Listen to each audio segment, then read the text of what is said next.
ആദ്യത്തെ ക്വസ്റ്റ്യൻ ആണ്, which stage of development is characterised by dealing with issues of finding one's own identity and abstract thinking.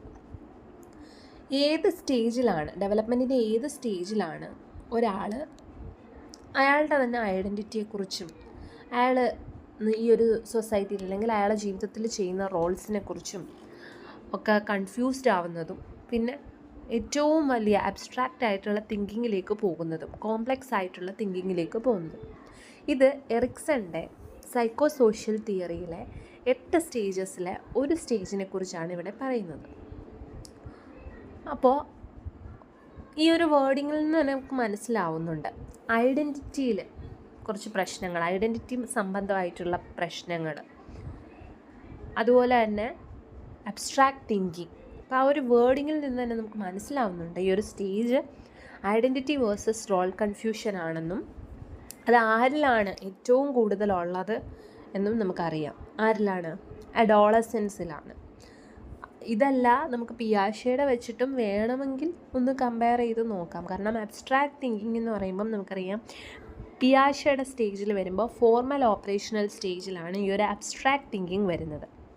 അവിടെ age എന്ന് പറയുന്നത് എങ്ങനെയാണ് formal operational സ്റ്റേജിൽ? Above 11 years ആണ്. അപ്പോൾ ആ എബോവ് 11 ഇയേഴ്സ് എന്ന് പറയുമ്പം ഇവിടെ ഇൻഫൻസി വരില്ല, ഏർലി ചൈൽഡ്ഹുഡ് വരില്ല, മിഡിൽ ചൈൽഡ്ഹുഡും വരില്ല. അഡോളസൻസ് ആണ് വരാൻ സാധ്യത. കാരണം അവരുടെ ഏജ് ഗ്രൂപ്പ് എന്ന് പറയുന്നത് 12 to 19 ആണ്. അപ്പം എബോവ് 11 ഇയേഴ്സ് എന്ന് പറയുമ്പോൾ തീർച്ചയായിട്ടും അത് അഡോളസൻസേ വരുത്തുള്ളൂ. അപ്പോൾ ഇവിടെ ആൻസർ എന്ന് പറയുന്നത് അഡോളസൻസ് ആണ്. സെക്കൻഡ് ക്വസ്റ്റ്യൻ ഇതാണ്, which of the following statements given below is not correct about the principles of development. നമുക്കറിയാം ഡെവലപ്മെൻറ്റ് ഗ്രോത്തും രണ്ടും ഇൻ്റർ റിലേറ്റഡ് ആണ് പല ഡയമെൻഷൻസിലും. എന്നാലും ഡെവലപ്മെൻ്റ് എന്ന് പറയുന്നത് ഒരു കണ്ടിന്യൂസ് പ്രോസസ്സാണ്, ഒരു ലൈഫ് ലോങ് പ്രോസസ്സാണ്. അതേസമയം ഗ്രോത്ത് എന്ന് പറയുന്നത് ഒരു മെച്യൂരിറ്റി എത്തുമ്പോഴത്തേക്കും, ഒരു പർട്ടിക്കുലർ ടൈം എത്തുമ്പോഴത്തേക്കും അത് സ്റ്റോപ്പ് ചെയ്യുന്നൊരു പ്രോസസ്സാണ്. അപ്പോൾ ഇതിനകത്ത് വായിക്കുമ്പോൾ തന്നെ ഓപ്ഷൻസ് നമുക്ക് വായിച്ചു നോക്കാം. Development follows particular sequence. അപ്പം അത് ഏറെക്കുറെ കറക്റ്റാണ്. ഡെവലപ്മെൻറ്റ് എപ്പോഴും സീക്വൻഷ്യലാണ്.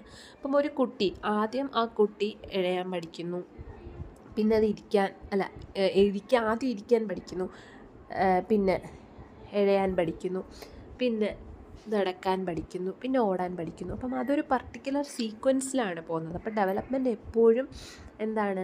സീക്വൻഷ്യലാണ്.